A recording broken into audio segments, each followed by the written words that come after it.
Bismillahirrahmanirrahim. Assalamualaikum warahmatullahi wabarakatuh. Al-Fatiha ila hadrati Nabi Sayyidina Muhammadin sallallahu alaihi wa alihi wa sahbihi wa sallam. Kiramil Fatiha. A'udzubillahi minasyaitonirrajim. Bismillahirrahmanirrahim. Alhamdulillah rabbil alamin arrahmanirrahim maliki yaumiddin.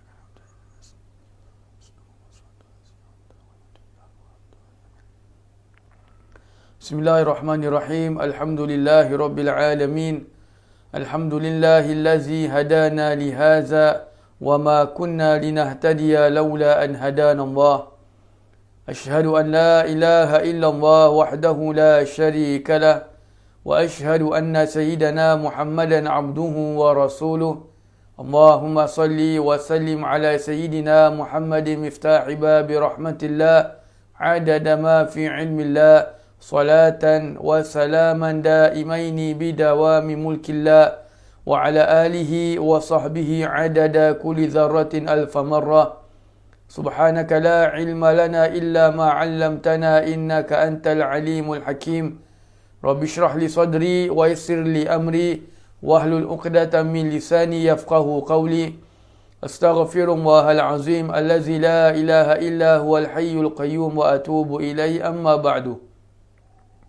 Alhamdulillah, puji dan syukur kita panjatkan ke hadrat Allah Subhanahu wa taala yang masih memberikan kepada kita peluang untuk kita sama-sama dapat mempelajari sebahagian daripada ilmu-ilmu Allah, untuk kita mempelajari sebahagian daripada perkara-perkara yang dapat untuk kita gunakan dalam seharian hidup kita demi untuk membersihkan diri kita dan demi kerana untuk menuntut ilmu-ilmu Allah kerana mengharapkan keridaan Allah Subhanahu wa taala. Semoga Allah Subhanahu wa taala terus memberikan kepada kita semua kesempatan-kesempatan seperti ini, iaitu dengan menimba ilmu. Hanya dengan ilmu itu kita dapat mendekatkan diri kita kepada Allah Subhanahu wa taala.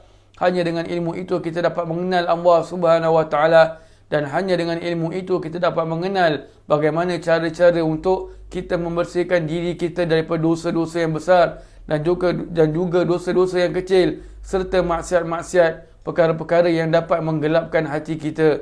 Dan semoga Allah Subhanahu wa taala menerima amalan-amalan kita, khusus amalan yang telah kita kerjakan sepanjang bulan Ramadan yang lalu, dan semoga Allah Subhanahu wa taala mematikan kita semua dalam keadaan husnul khatimah. Amin ya rabbal alamin. Alhamdulillah, kembali kita dalam membacakan kitab Nasihat Agama dan Wasiat Iman ataupun Nasaihud Diniyah wal Wasaya Imaniyah, di mana pada 2 minggu yang lalu kita telah memasuki satu tajuk yang ini mengharapkan keampunan tanpa amal. Dan kita sedia maklum bahawa ini merupakan perkara yang sia-sia, kerana kita mengharapkan sesuatu dengan tanpa kita berusaha. Jadi kita lanjutkan pada pembacaan dalam kitab sini. Kata Al-Imam Al-Haddad, jika anda berdosa tetapi tidak segera bertaubat kepada Allah Subhanahu wa taala dengan sebenar-benar taubat, malah anda mengharapkan pula agar Allah mengampunkanmu. Kemudian anda malas pula beramal soleh, sentiasa sibuk dengan urusan dunia sepanjang masa. Lalu anda bercita-cita bahawa Allah Ta'ala akan memuliakanmu dan mengangkat darjatmu di dalam syurga bersama orang-orang yang berbuat amal soleh. Maka nyatalah bahawa anda ada seorang yang berangan-angan kosong, terpedaya, bodoh dan gila. Subhanallah. Apa kata Imam Al-Haddad? Jika anda berdosa tetapi tidak segera bertaubat kepada Allah. Imam Al-Haddad ini menggunakan jika anda berdosa. Ini sebenarnya bahasa kiasan ataupun bahasa lembut yang digunakan oleh Imam Al-Haddad. Kerana apa? Kerana semua manusia itu dikira sebagai berdosa. Kan Nabi dalam hadis mengatakan, dalam maksud hadis, tiap-tiap Bani Adam adalah orang-orang yang berbuat salah, dan sebaik-baik orang yang berbuat salah itu adalah orang yang bertaubat. Kan? Itu sedia maklum. Jadi bila Imam Al-Haddad mengatakan jika anda berdosa, jika anda mengetahui bahawa anda ini adalah orang yang berdosa, tu kalau kita nak direct lah. Jika anda mengetahui bahawa anda adalah orang yang berdosa. Pasal kenapa? Kadang-kadang kita ni, maaf katalah, kadang-kadang kita ni bila dah buat dosa banyak, bila dah macam-macam kelalaian yang telah kita lakukan, bila dah macam-macam amalan-amalan yang kita sia-siakan, kita tidak merasakan bahawa kita sudah menjadi orang yang banyak dosa-dosanya. Tak rasalah. Berbalik kepada hati masing-masing. Hati bersih, dia merasa banyaknya dosa yang dia telah lakukan. Hati yang kotor, dia tak rasa yang bahawa dia sudah membuat macam-macam dosa. Jadi kalau orang yang sudah macam-macam buat dosa, dan dia tidak merasakan dia sudah banyak dosa, maka itu adalah satu perkara yang berat. Satu perkara yang berat. Jadi Al-Imam Ahmad mengatakan, jika anda telah berdosa, tetapi tidak segera bertaubat kepada Allah Subhanahu Wa Taala, bermakna kita bukan sahaja perlukan pengakuan yang kita itu banyak dosa. Tak perlu. Bermakna tidak ada manfaat sekadar mengaku saya ni banyak dosa. Tak semayang, tak puasa, mengumpat, cakap bohong dan sebagainya. Banyak saya punya silap. Kalau sekadar kita mengaku sahaja, kemudian tidak segera bertaubat kepada Allah, cakap je, saya ni banyak dosa. Dosa muda-muda dulu ustaz, saya tak pakai tudung ustaz, saya main basketball pakai seluar pendek ustaz. Cakap je. Memang kita tak buat lagi perkara tu, perkara lama waktu zaman muda-mudi dulu. Tetapi kita dituntut oleh Allah Subhanahu Wa Taala untuk bertaubat.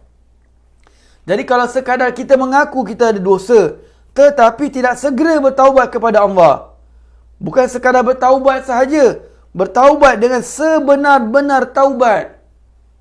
Dah lah buat dosa, kemudian tak nak taubat pula. Dah tak taubat satu, tak segera taubat satu, tidak buat taubat dengan sebenar-benar taubat. Tak serius lah. Taubat main-main. Tahu buat. Dia bukan taubat, dia tahu buat. Dia tahu buat. Subhanallah. Jadi, dia dah berdosa tahu. Kemudian dia tak segera bertaubat. Dah taubat pula, dia tidak taubat dengan sebenar-benar taubat. Malah anda mengharapkan pula agar Allah mengampunkanmu. Dia dah buat dosa satu hal, kemudian dia lambat-lambat untuk bertaubat. Bila dia lambat taubat pula, dia tak buat dengan betul-betul. Tak serius lah. Bila dah buat macam gini semua, masih lagi pula dalam masa yang sama, semua ni dia tak buat, kemudian dia mengharapkan pula agar Allah mengampunkanmu. Kita congak-congak akal lah. Cuba kita bayangkan lah. Kita buat salah kepada bapa kita. Contoh, sakitkan hati dia. Agak-agak kalau kita buat bodoh, agak-agak dia makin marah ke atau dia akan maafkan? Memang sebahagian ibu bapa dia akan maafkan on the spot. Tapi ada mak bapak dia tak maafkan pasal dia nak tengok anak dia ada gesture of, ada rasa sebersalah, membuatkan hati bapa itu kecewa ataupun sedih dan sebagainya. Kan? Jadi kalau selagi mana kita tak minta ampun, tak minta maaf dengan bapa kita, kan? Kita akan tahu bahawa takkanlah tiba-tiba bapa kita nak maafkan kita for no reason. Subhanallah. Takkan bapa kita nak maafkan for no reason. Jadi sama juga. Walaupun kita sedia maklum, ini semua saya cuma kasih gambaran saja. Allah Subhanahu Wa Taala itu memang kita sedia maklum bahawa Allah itu adalah Maha Pengampun dan Maha Penyayang. Kita sedia maklum. Tapi Imam Ahmad mengatakan, kita pun jangan tertipu dengan kasih sayang Allah Subhanahu Wa Taala betul. Memang betul Allah itu Maha Pengampun, Maha Penyayang, tapi jangan kasihkan perkara itu sebagai kita punya tertipu dengan perkara tersebut. Kan kita dah lalu juga pada pelajaran beberapa minggu yang lalu. Baik. Jadi Imam Ahmad mengatakan dia dah tak minta ampun, dia dah tak segera taubat, buat maksiat, tak buat taubat betul-betul. Kemudian orang ini pula, despite dia dah buat macam gini, masih lagi dia ada hati pula nak mengharapkan keampunan Allah Subhanahu Wa Taala. Mengharapkan keampunan Allah itu memang patut. Tapi bila kita mengharapkan kosong-kosong lah, maksud saya macam mana? Orang tu tak semayang, tak puasa, minum arak, na'uzubillah. Kemudian pula dia angan-angan kosong, harap-harap Allah ampunkan dia. Subhanallah. Kan berlawanan dengan apa yang ada dalam Islam. Subhanallah, nak minta keampunan Allah, minta ampun kepada Allah Subhanahu wa taala. Baik. Kemudian Imam Haddad mengatakan, kemudian pula anda malas pula beramal soleh, sentiasa sibuk dengan urusan dunia sepanjang masa.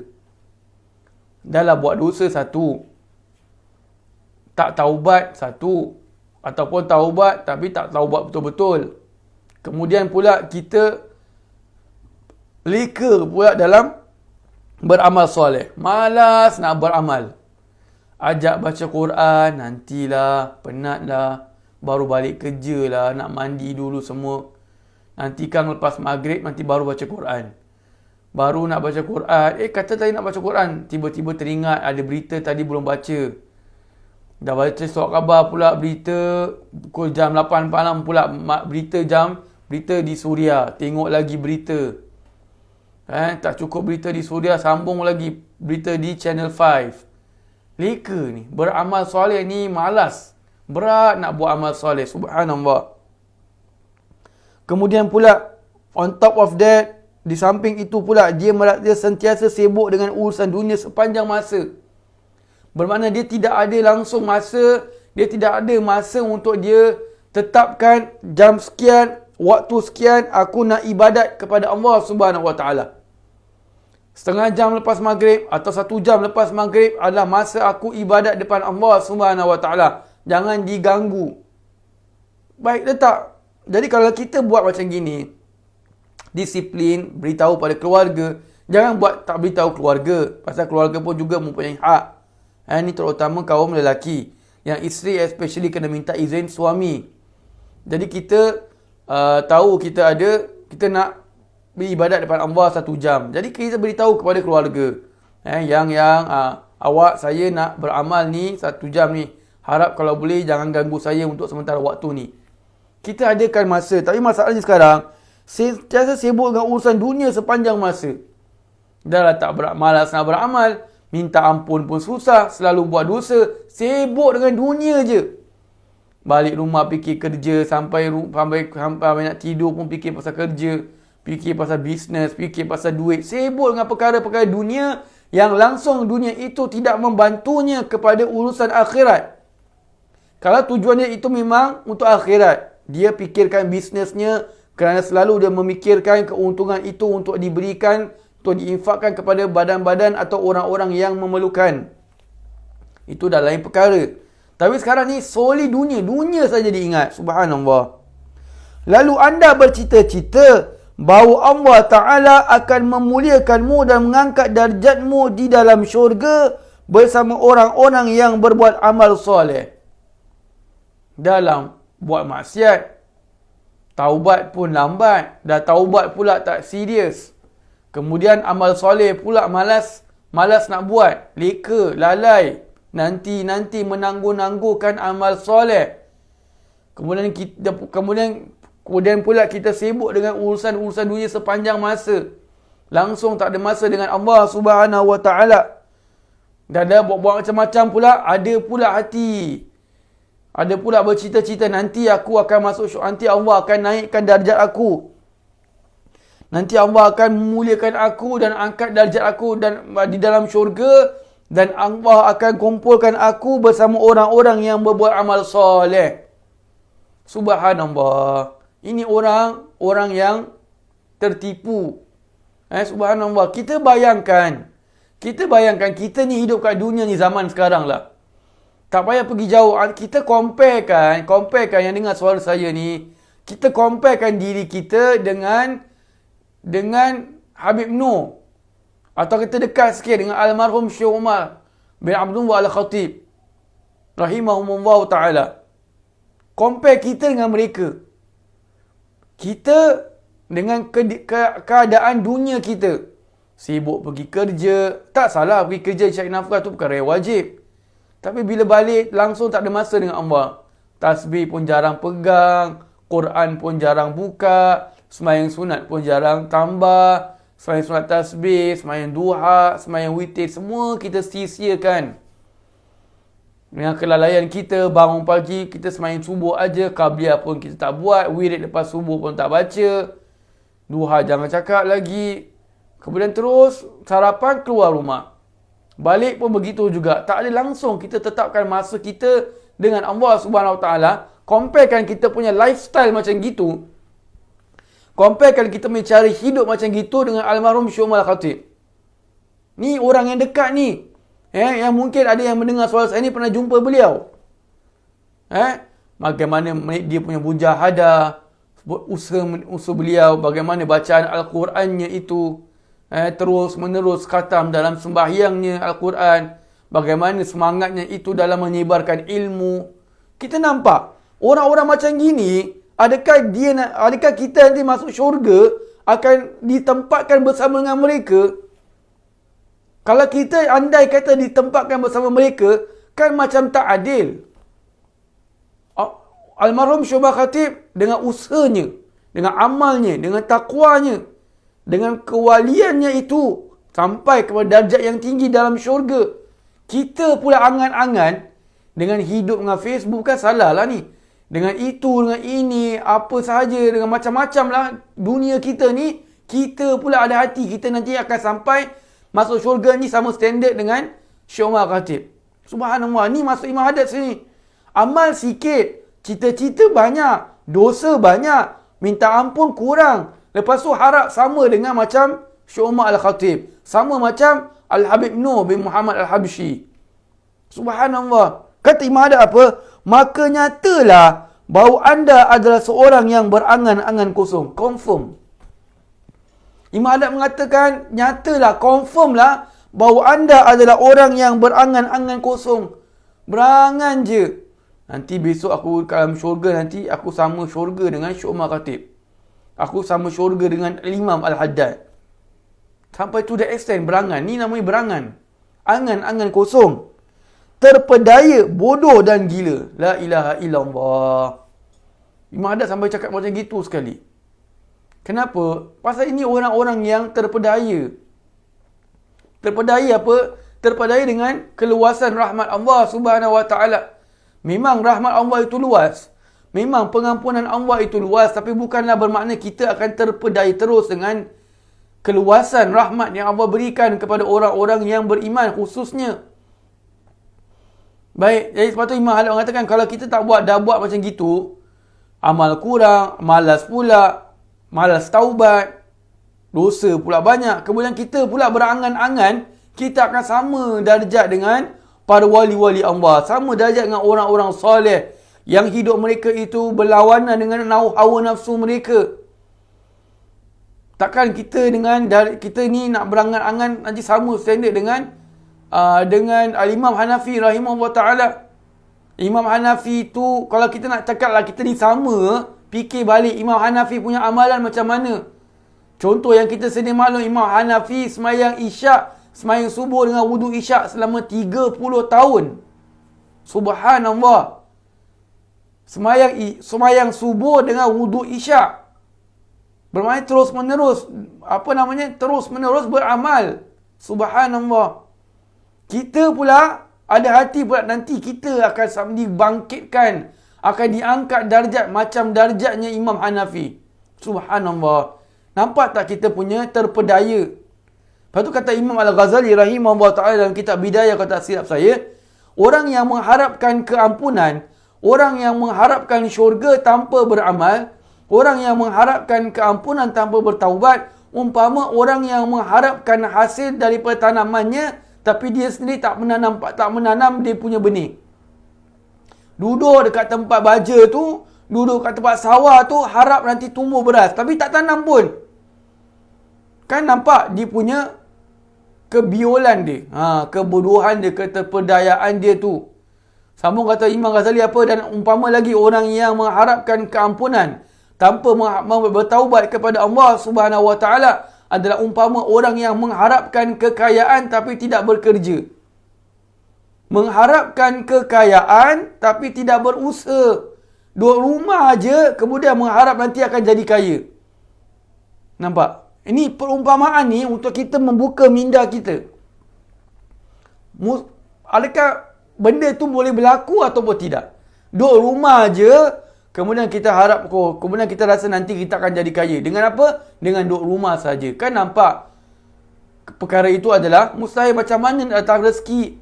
Macam mana nak bertambah kaya kalau kita cuma duduk rumah saja, tak ada usaha, subhanallah. Jadi itu yang dimasukkan oleh Al-Imam Al-Haddad. Maka anda terpedaya, bodoh dan gila, subhanallah. Baik. Mengapa? Sebab Allah Subhanahu Wa Taala telah berfirman dan firman-Nya adalah hak dan benar. Apa kata Allah Subhanahu Wa Taala? A'udzubillahi minasyaitonir rajim. Walillahi ma fis samawati wa ma fil ard liyajziyal ladzina asa'u bima 'amilu wa yajziyal ladzina ahsanu bil husna. Dan kepunyaan Allah segala apa yang ada di langit dan di bumi. Dia membalas orang-orang yang berbuat jahat menurut apa yang dia kerjakan dan membalas orang-orang yang berbuat baik dengan kebaikan. Surah An-Najm ayat 21. Baik, ni saya rasa dia bukan ayat ke-21, dia ayat ke-31. Situ ada typo Dia itu bukan ayat ke-21, dia adalah ayat yang ke-31. Baik. Apa kata Allah Subhanahu Wa Taala? Walillahi ma fis samawati wa ma fil ard. Dan kepunyaan Allah segala apa yang ada di langit dan apa yang ada di bumi. Itu sedia maklum. Allah beritahu sini kenapa? Allah nak beritahu kepada kita bahawa Allah itu maha kaya. Allah nak beritahu kepada kita bahawa Allah itu maha kaya. Allah tak perlukan kita punya amal. Allah tak perlukan kita buat pahala, Allah dapat keuntungan. Tak ada. Maha suci Allah. Allah tak perlukan kita buat dosa, tak ada satu pun kecacatan, kekurangan yang akan berlaku kepada Allah SWT. Tak. Allah tak mengharapkan pun. Dosa pahala tu balik pada diri kita sendiri. Sebab itu yang Allah sambung dalam ayat ni. Liyajziyal ladzina asa'u bima 'amilu. Dia membalas orang-orang yang berbuat jahat menurut apa yang dia kerjakan. Menurut apa yang dikerjakannya. Allah SWT membalas setiap kejahatan yang kita lakukan. Dosa maka ada balasannya. Maksiat ada balasannya, iaitu dengan perbuatan dosa. Dengan mendapatkan dosa. Dan juga bila-bila ada dosa, maka dia mengakibatkan azab daripada Allah Subhanahu Wa Taala. Jadi, Allah beritahu, orang yang berbuat jahat, maka dia akan dibalas mengikut apa yang dia kerjakan. Bermain dosa, satu dosa kita buat, satu maksiat kita buat, maka balasannya satu dosa. Kemudian Allah sambung dalam ayat yang sama. Wa yajziyal ladzina ahsanu bil husna. Dan membalas orang-orang yang berbuat baik dengan kebajikan. Jadi bermakna apa? Nak dapatkan kebaikan, nak dapatkan darjat, nak dapatkan pahala, modalnya itu adalah dengan beramal, bukan dengan berangan-angan. Bukan dengan mengharap sahaja. Itu yang Imam Haddad mengatakan sini. Sebab tu tadi Imam Haddad mengatakan orang yang hanya mengharap, orang yang amalnya kurang, kemudian dia pula berangan-angan kosong, akan sampai darjatnya macam orang-orang terdahulu, maka sesungguhnya orang itu adalah orang yang berangan, orang yang terpedaya, orang yang bodoh, orang yang gila. Kerana apa? Allah dah beritahu secara jelas. Orang yang membuat kejahatan, maka dia akan dibalas mengikut apa yang dia kerjakan. Dan orang yang membuat kebaikan dan orang yang berbuat baik dan membalas orang-orang yang berbuat baik dengan kebajikan. Berbalik nak kebajikan mesti ada perbuatan yang baik. Subhanallah. Terang ni firman Allah SWT surah An-Najm ayat 31.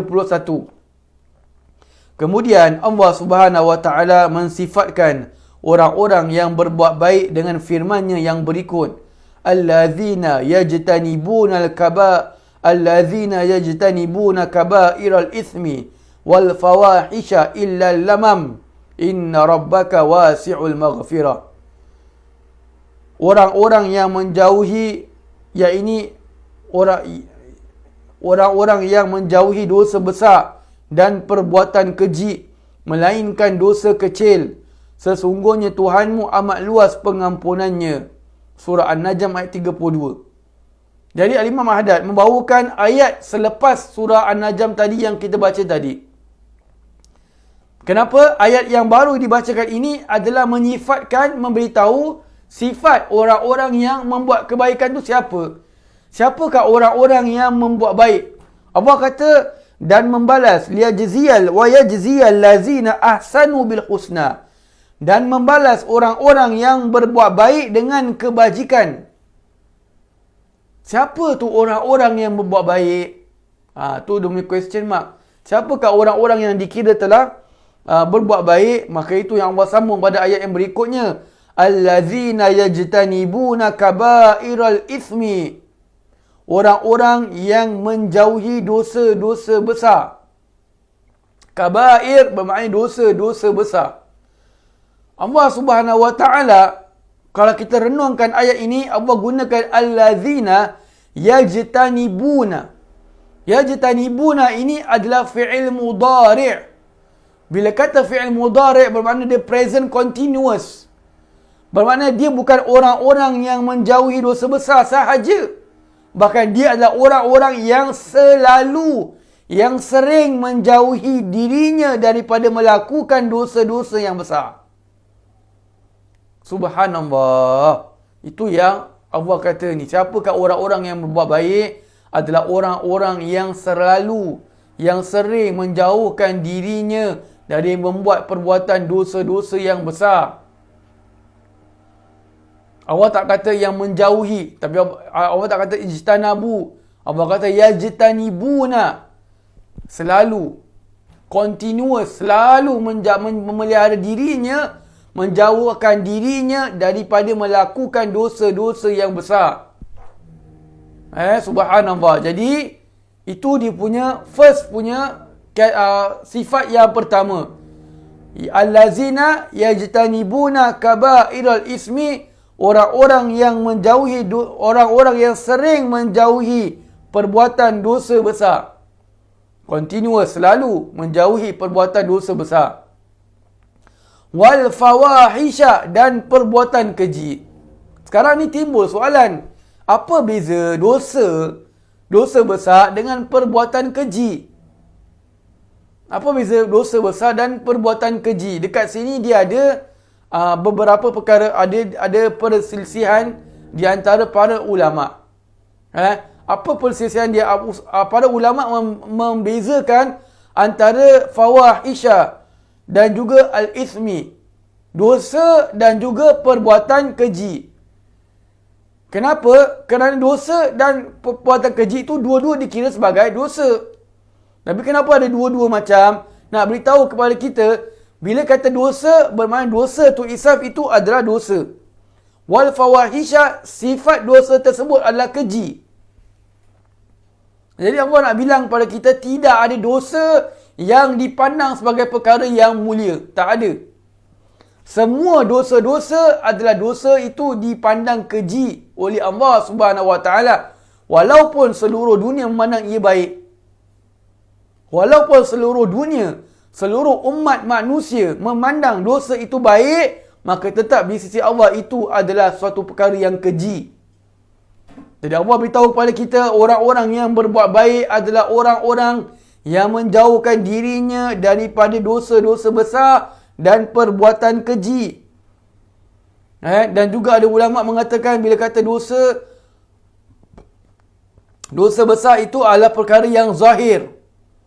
Fawahish, perbuatan keji itu adalah perkara yang batin. Bermakna dosa-dosa yang kita buat dalam hati kita. Sifat-sifat yang tak baik dalam diri kita. Itu mengikut sebahagian tafsiran ulama. Dan ada pula tafsiran ulama yang lain mengatakan, bila kata dosa besar, bermakna yang dijanjikan azab bagi orang yang melakukannya di akhirat. Dosa orang yang berzina, sekian, sekian, sekian. Dosa orang yang minum arak, sekian, sekian, sekian. Manakala fawahisha pula adalah dosa yang diwajibkan dijalankan ke atasnya hukum hudud ataupun punishment yang ada yang akan dibalas di dunia. Apa pun ini selisih ulama. Tetap kita jauhkan diri kita daripada segala macam keburukan dan kekejian, iaitu dosa. Illa lamama, melainkan dosa kecil. Baik, perkataan lamam sini memang terjadi perselisihan di antara ulama apa maksud lamam. Ada yang mengatakan dosa kecil. Kalau kita mengikut dalam kitab ni, Al-Imam Ahmad mengatakan perkataan al-lamam dalam ayat di atas tadi dimaksudkan dengan dosa-dosa kecil yang sukar bagi seorang hamba untuk menjauhinya. Ada yang mengatakan, ulama tafsir mengatakan al-lamam sini maknanya adalah dosa-dosa kecil. Tapi ada juga para ulama mengatakan al-lamam di sini maknanya dosa-dosa yang kita buat tanpa kita maksudkan. Tak sengaja buat. Tak sengaja. Contoh tak sengaja tu macam mana? Kita ambil contoh perkara yang besar lah. Kita ni memang niat tak baik. Apa dia? Ambil batu nak lempar kepada burung gagak tu bising. Contoh bising. Kita pun geram, ambil batu lempar. Tiba-tiba tak kena kepada burung gagak tersebut. Burung gagak tu tak kena, batu tu kena landing, kena kepada kepala Pak Haji kat depan. Pak Haji tu kena kepala, batu tu kena kepala Pak Haji, bocor. Habis darah menyembur di kepala Pak Haji tu, masuk hospital. Adakah kita melempar batu tu kena kepala Pak Haji tu dikira sebagai dosa sengaja ke atau tak sengaja? Tak sengaja. Tak sengaja terlempar, tapi hakikatnya tetap dosa. Kesian Pak Haji tu, kan dah tak sabar kena lempar batu. Dan sebagainya. Ini saya contohkan. Contoh dosa yang tak sengaja kita buat. Tak sengaja terbuat. Tak sengaja kita menjeling kepada orang lain. Bermasa muka kepada orang lain. Itu semua perkara-perkara yang tak sengaja atau perkara yang mendatangkan dosa kalau kita sengaja. Subhanallah. Jadi ulama tafsir mengatakan al-lamam sini boleh dikatakan dosa yang tidak dimaksudkan membuatnya. Bukan sengaja nak buat, tapi terbuat. Baik.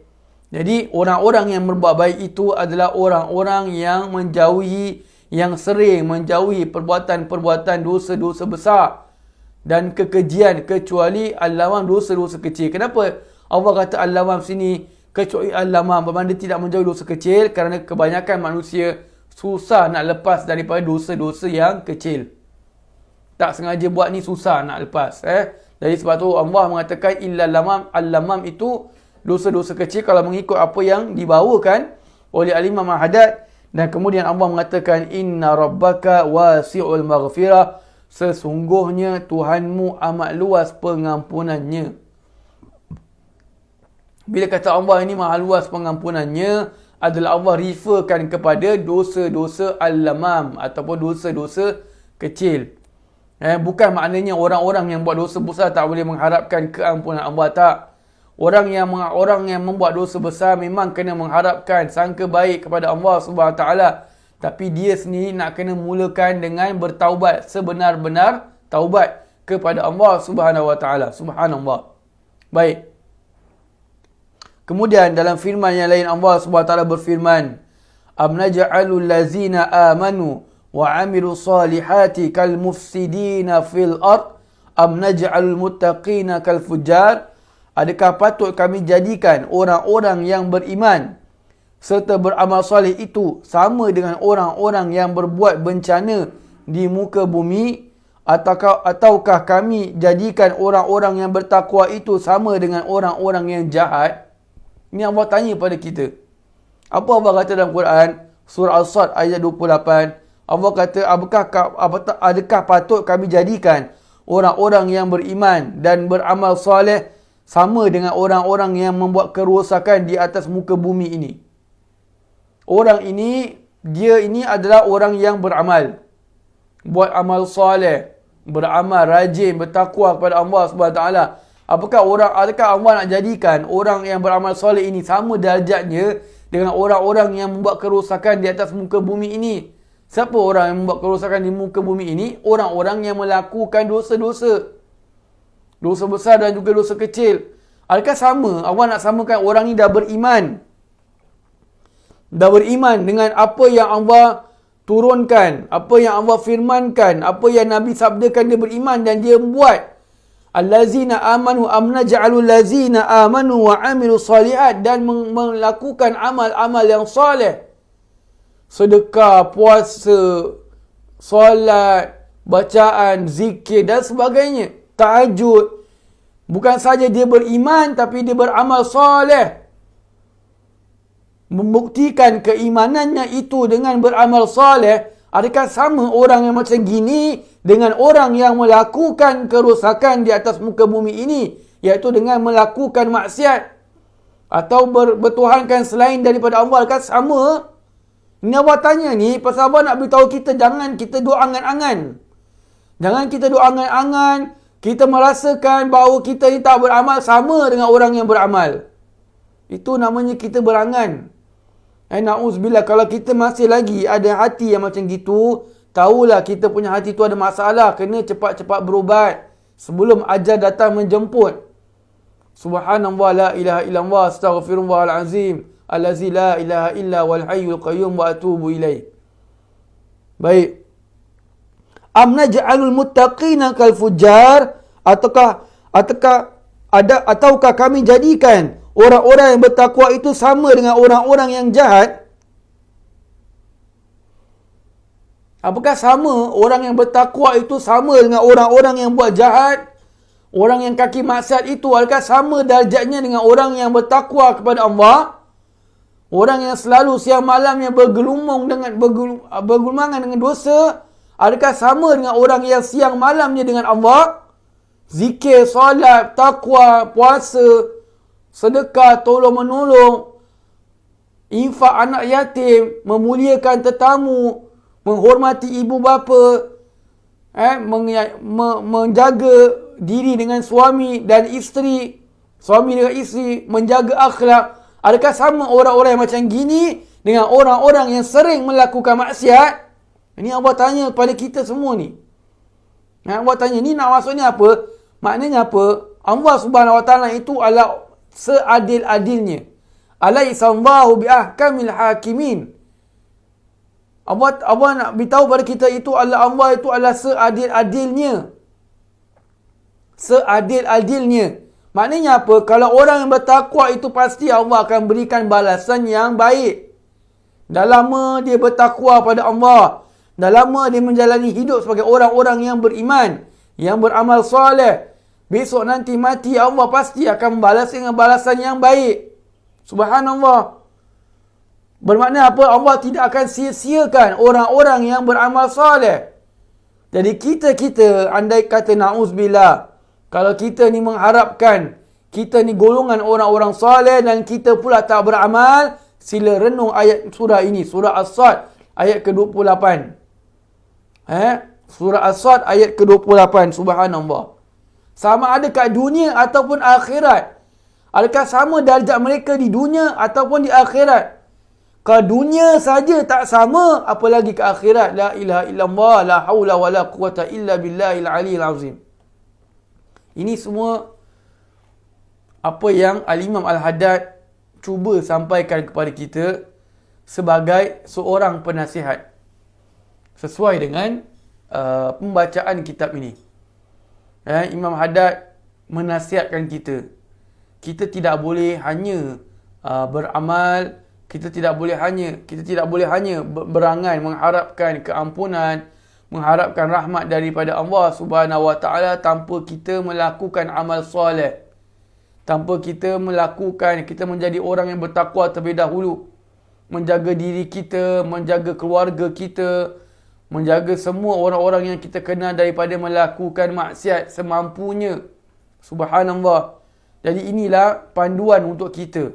Terutama ni surah As-Sad ayat ke-28 ni sangatlah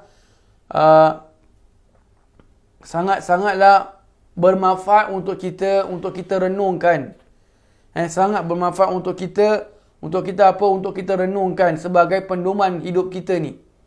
Janganlah kita hanya mengharap keampunan Allah tanpa kita bertaubat kepada Allah dengan sebenar-benar taubat. Janganlah kita mengharapkan darjat yang tinggi dalam syurga. Janganlah kita harapkan kita termasuk golongan orang-orang soleh, orang-orang syuhada, orang-orang wali-wali Allah, orang-orang salihin. Tetapi diri kita sendiri tak ada ikut langsung dengan amal-amal orang-orang soleh. Nak membuat amalan-amalan mereka sendiri jauh sekali. Tapi dalam masa yang sama kita langsung tak ada membuat amal-amal yang baik. Subhanallah. Jadi ini adalah nasihat buat diri saya sendiri yang sedang berkata, yang sedang bercakap ni. Saya sendiri membaca ni menerangkan kembali pada diri saya sendiri. Dan juga amnya kepada semua yang mendengar suara saya ataupun yang mengikuti pengajian ini. Semoga Allah Subhanahu Wa Taala terus memberikan kepada kita pimpinannya, menggerakkan hati kita, memberikan kepada kita kekuatan, kemampuan agar kita dapat menjadi orang-orang yang bertakwa, agar mana kita dapat menambahkan amalan-amalan kita. Bukan saja kita berangan-angan kosong, tapi kita mengharapkan dengan diisikan dengan amal-amal soleh. Dan semoga Allah Subhanahu Wa Taala menggolongkan kita semua daripada kalangan orang-orang yang soleh. Amin ya rabbal alamin. Kita tutup surah Wal Asri dan tasbih kafaratul majlis.